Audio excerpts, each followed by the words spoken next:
Bonjour et bienvenue sur ma chaîne. Je suis très heureuse de vous retrouver cette semaine pour une nouvelle guidance pour la nouvelle lune en balance qui aura lieu le mercredi 6 octobre. Alors comme d'habitude, on va commencer par regarder les énergies de cette nouvelle lune. Donc pour cette semaine, j'ai travaillé pour cette partie uniquement avec des oracles. Ce qui est ressorti tout d'abord avec l'oracle d'Amaham, c'est la grandeur céleste, accueillir ce qui est le bonheur accessible.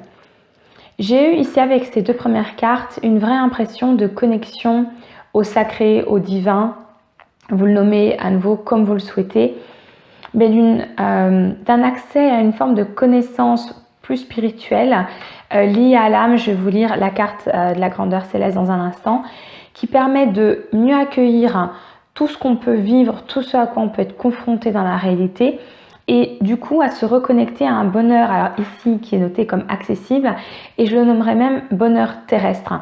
Je suis vraiment portée par ces énergies là du vert, des fleurs, de la terre, de l'herbe, du monde animal.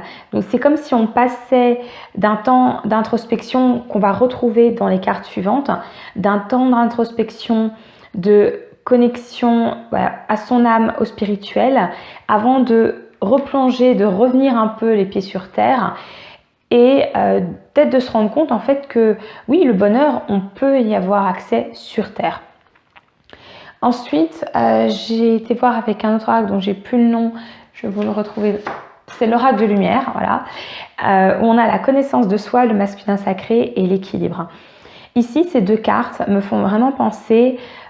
Donc on a le masculin sacré, bien sûr, qui nous parle d'action, de concrétisation de beaucoup de choses. Et on a la connaissance de soi, qui ici me fait vraiment penser à une énergie de féminin sacré. Avec la chouette, qui, moi, ici, me fait penser également au fait d'avoir ce temps d'introspection, d'intériorité, pour se reconnaître soi-même, pour savoir ce dont on a besoin, c'est-à-dire qu'on revient un peu à cette idée de grandeur céleste, pour ensuite accueillir ce qui est, savoir ce dont on a besoin. On peut voir ici également dans le bonheur accessible, c'est cette fée qui a les yeux fermés, qui a l'écoute aussi de ses instincts, ici avec le loup derrière. Donc c'est comme si on avait un équilibre qu'on retrouve ici, l'équilibre qui se remet en place au niveau des énergies entre les énergies féminines et les énergies masculines. Et les énergies masculines, je n'arrive plus à parler, je suis désolée. Et donc parce qu'il y a ce rééquilibrage entre ces deux énergies, eh bien on peut avancer pleinement au lieu d'être soit uniquement dans l'intériorité, dans le côté féminin, mais peut-être dans le côté plus négatif du féminin, qui est dans l'intériorité, dans l'introspection, où en fait on reste un peu dans sa bulle et on n'arrive pas à avancer et à créer. Et ne pas non plus être dans le comment dire, dans l'aspect négatif du masculin qui serait d'agir sans réfléchir, d'accord? Ici, il y a un vrai rééquilibrage, qui se fait entre féminin et masculin pour pleinement prendre conscience de certaines choses et d'avancer en conscience et d'agir en conscience pour un bonheur que l'on sait accessible sur Terre. Alors, je vous avais promis de vous lire la carte de la grandeur céleste et forcément j'ai oublié, donc je vais le faire tout de suite avant de passer à la suite. Donc, c'est une carte qui est associée aux mots-clés de méditation, d'alignement et de bonheur. Je vais tout de suite vous lire la citation qui est une citation de Bob Marley. Ouvrez les yeux, regardez à l'intérieur, êtes-vous satisfait de la vie que vous vivez? Donc, on a bien ce côté intériorité que je mentionnais tout à l'heure. Messagère importante, Dame Engel est une fée guide spirituelle. Elle vient à vous en vue de vous faire prendre conscience qu'il est temps de vous aligner avec votre âme. Elle représente un état suprême de spiritualité et symbolise une dynamique d'inspiration, d'être au moment présent. Dame Engel développe la carte des étoiles dans l'intention d'indiquer la transition, l'influence et l'orientation vers votre lumière. Cette fée murmure à l'être d'accepter sa valeur individuelle et sa place dans l'univers. Elle vous entraîne à élever votre point de vue pour votre croissance spirituelle. Damengal apparaît en ce jour pour vous permettre de conscientiser l'union divine entre votre incarnation actuelle et votre âme, afin d'accéder au bonheur de votre vie. Alors ce que je disais tout à l'heure entre le masculin et le féminin, on peut le voir aussi entre cette union, justement entre l'incarnation actuelle, l'aspect concret de la vie et l'élément plus spirituel lié à l'âme. Carte positive par excellence, elle est le signe d'une lucidité qui conduit à se retrouver et à profiter de son existence ici et maintenant, et donc à profiter dans un état d'équilibre.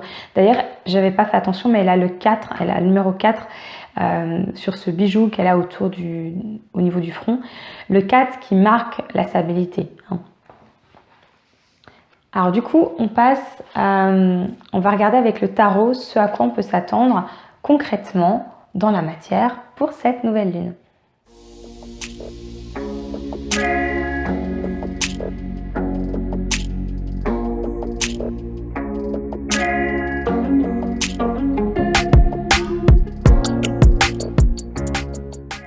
Bien, alors, dans la matière, il se passe des choses intéressantes. Au niveau du type de carte, on commence avec une arcane majeure qui est le fou, que j'adore dans ce jeu. Alors ça fait longtemps que je n'ai pas utilisé cet oracle, mais je l'aime beaucoup. Voilà, ce fou qui est prêt à plonger en avant, qui n'a peur de rien, et qui est clarifié en dessous par le 4 de cristal, donc ici ce sont les deniers. Alors, au niveau des types de cartes, donc, on a une arcane majeure, ensuite on a 2 deniers, on a 4 bâtons, puisque ici Acorn c'est l'équivalent des bâtons, et on a une épée. Donc on est clairement dans le concret, on suit ses instincts, ses passions, et il y a un petit peu ici de mental qui permet de prendre les décisions. Donc, pour répondre à cette question, à quoi on peut s'attendre concrètement dans la matière ?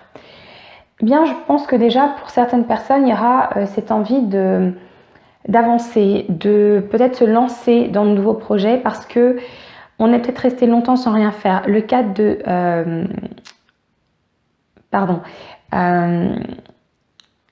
le 4 de denier, pardon. J'étais en train de confondre, je ne sais pas pourquoi j'avais le 4 d'épée en tête. Non, c'est le 4 de denier. Donc, le 4 de denier, il nous parle un peu d'un besoin de sécurité, de vouloir contrôler tout ce qui nous entoure et de ne pas sortir de ce qu'on connaît. Et là, c'est comme si, il y en a assez en fait d'être dans ce contrôle, de savoir ce qui va se passer, et on a peut-être envie justement de rentrer dans cette énergie du fou qui fonce, qui a confiance.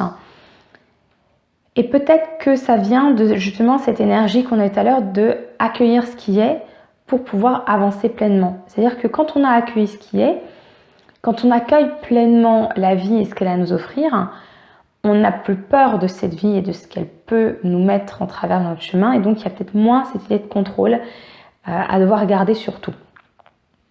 On a ensuite la reine d'épée. La reine d'épée, moi, que j'associe très souvent à la prise de décision très pragmatique, très froide. Certaines personnes vont certainement être amenées à prendre des décisions justement pour savoir dans quelle direction je vais, qu'est-ce que je vais démarrer comme projet. Avec en tête les passions qui nous animent. Elle va trancher cette reine d'épée pour aller dans la direction pour aller de l'avant. Hein. On a ce sanglier ici qui va de l'avant, hein, qui est lié à l'action, à cette énergie, cette volonté d'avancer, de bouger. Et donc, il y aura peut-être des décisions, pas forcément toujours faciles à prendre, mais qui seront prises. On a ensuite le 8 de bâton qui est sorti à l'envers. Je vais juste vous la montrer à l'endroit parce qu'elle est très sympathique, cette carte. Que j'associe ici au message, qui est clarifié en dessous par le 2 de bâton, qu'on retrouve d'ailleurs derrière. J'ai l'impression ici que, parce qu'elle sort à l'envers, que vous saurez exactement dans quelle direction vous souhaitez aller et que vous n'irez pas vous laisser perturber par les messages que d'autres personnes, que vos proches peut-être, j'entends aussi que des supérieurs pourraient vous donner, peut-être des personnes qui souhaiteraient vous faire aller dans une direction et vous allez rester focalisé sur vos projets, sur la direction dans laquelle vous voulez aller et vous resterez sourd, mais alors pas de façon négative, hein, c'est vraiment je me protège des messages qui peuvent sinon me perturber et me désaxer par rapport à la direction dans laquelle je souhaite aller et que je sais bonne pour moi. On termine avec le 2 de bâton clarifié par le 8 de denier. Le 8 de denier qui nous parle de travail où on se dédie complètement à un travail où on peut être dans le côté négatif, dans un travail acharné. J'ai pas l'impression que ce soit ça ici. Ici, pour moi, on est plutôt dans cette énergie du 2 de bâton qui est en train de démarrer. Ça y est, il s'est saisi de l'as de bâton. Il a ce projet en tête et maintenant, il reste à le mettre en place, à le concrétiser. Et donc, il y a beaucoup d'énergie qui va être mise dans l'avancée de ces projets. On est vraiment poussé ici, pour moi, par ce qui fait plaisir. On avait la carte du bonheur accessible tout à l'heure, c'est vraiment ça. On avait aussi le masculin sacré qui est dans l'action. Il y a beaucoup d'action ici qui est validée par un mental clair, net, précis. On sait où on veut aller, on y va, en douceur, sans se laisser perturber par ce qui peut se dire autour de nous. Et on y va en étant déterminé parce qu'on souhaite certainement sortir d'une forme de langueur, de statu quo aussi dans la vie. Et bien, je vous retrouve tout de suite pour les conseils des guides.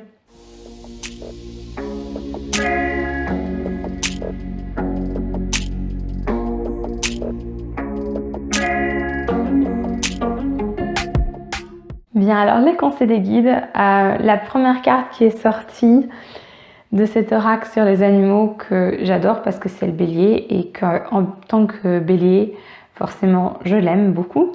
Donc on a cerné cette énergie du bélier qui est associée à la persévérance, la résilience aussi peut-être. En tout cas, les guides nous disent clairement ici que pour tout ce qu'on souhaite mettre en place, nous avons le talent. Rien ne peut nous empêcher finalement de concrétiser tout ce qu'on peut avoir en tête, tout ce que l'on souhaite mettre en place dans ce monde et qu'il faut juste de la patience et de la persévérance pour atteindre le sommet de la montagne ici. Et donc ils nous disent never give up and good luck will follow. N'abandonnez jamais, n'abandonnez pas et la chance viendra à vous. On a ensuite cette magnifique carte avec le pan qui est ici associée à cette idée d'éclat, d'énergie extrêmement positive. On a cette idée que vous êtes là, vous êtes sur cette terre pour briller, pour inspirer. Et donc, eh bien, ayez confiance en vous, soyez vrai et reconnaissez aussi vos talents, d'accord ? Ne doutez pas de vos talents, soyez comme... c'est marrant parce que ces deux cartes ici me rappellent le fou. Le fou, il ne doute absolument pas de sa capacité à franchir la montagne ou à franchir ce gouffre qui est devant lui. Et il a cette énergie extrêmement positive où il a confiance en lui, il sait qu'il a énormément de potentiel et donc il est prêt à avancer. On a ensuite ces deux cartes. Alors, j'avais pas repéré tout au début, mais on voit ici, c'est très très marrant. Alors, je sais pas si ce sera clair de votre côté, mais on a la carte de la nostalgie, alors qui justement nous dit de ne pas être dans cette nostalgie. Et si vous regardez cette femme, ce qu'elle a en tête, c'est très très proche de ce qu'on voit ici. On retrouve ces sirènes, on retrouve cette fusée, d'accord ? On est dans le contexte de l'univers. Ici, ce que ça me fait dire, c'est que avec la carte, spaceship, don't be afraid to sing, je l'associe vraiment ici à l'idée de ne pas avoir peur d'aller chercher les étoiles. C'est-à-dire qu'on peut avoir des fois des idées qui nous semblent complètement loufoques, qui nous semblent bien trop folles pour être réalisées. Et on peut, quand on a comme ça des projets un peu grandioses, se laisser miner par nos pensées négatives oui, mais dans le passé, ça n'a pas fonctionné, donc ça va peut-être pas fonctionner dans le futur. Et on dit non, non, au lieu de se focaliser sur ce qui n'a pas fonctionné, sur cette version très sombre ici, on va se focaliser sur ce qui est maintenant et sur ce que je peux créer dans le futur. Et en fait, le passé n'a pas avoir d'impact sur ce que je peux créer maintenant et dans le futur. Donc, croyez en vous, n'hésitez pas, persévérez. C'est pas parce que vous avez peut-être eu des échecs dans certains projets par le passé que ça doit vous empêcher de mettre en place des projets maintenant, d'accord? On a ensuite quelques messages positifs. Donc, on vous dit tout d'abord que vous pouvez ressentir la présence de l'amour à travers les prières, la contemplation, la stillness, c'est l'idée d'être dans le silence, dans l'immobilité également. Donc voilà, si des fois vous avez des doutes, les guides vous disent reconnectez-vous à cet amour qui est tout autour de vous. On vous dit également que non seulement cet amour est autour de vous, mais que vous êtes cette énergie d'amour, hein, vous êtes cette énergie aimante de l'univers. Donc reconnectez-vous à ça, à reconnaître vos capacités, vos talents. Et 2 dernières cartes de l'oracle des messages de ton âme que j'aime beaucoup. On a la première carte qui est voguer. Laisse-toi porter par les flots de la vie, bercé par les vents de l'univers, guidé par la lueur de la lune. Tout autour de toi, tous ces signes quotidiens te là. Ne doutez pas. Vous êtes certainement, vous pourrez me dire dans les commentaires si ça vous parle, mais nous sommes certainement nombreux à être amenés à avancer peut-être sur de nouveaux chemins et ça peut faire un peu peur, mais n'ayez pas peur. Laissez-vous porter et vibrer. Lève-toi, ressens ton ancrage profond à la terre, sens ta connexion intense au ciel, laisse la vibration qui t'anime, qui te passionne et qui t'énergise traverser ton être et te porter. Ici, ça me fait vraiment penser à ces énergies des bâtons qu'on avait dans ce à quoi on peut s'attendre sur le concret. Et bien voilà, vibrer ces énergies de passion, d'énergie, où on sent qu'il y a des choses dans la vie qui nous font vibrer, et puis laissez-vous guider par tout ça.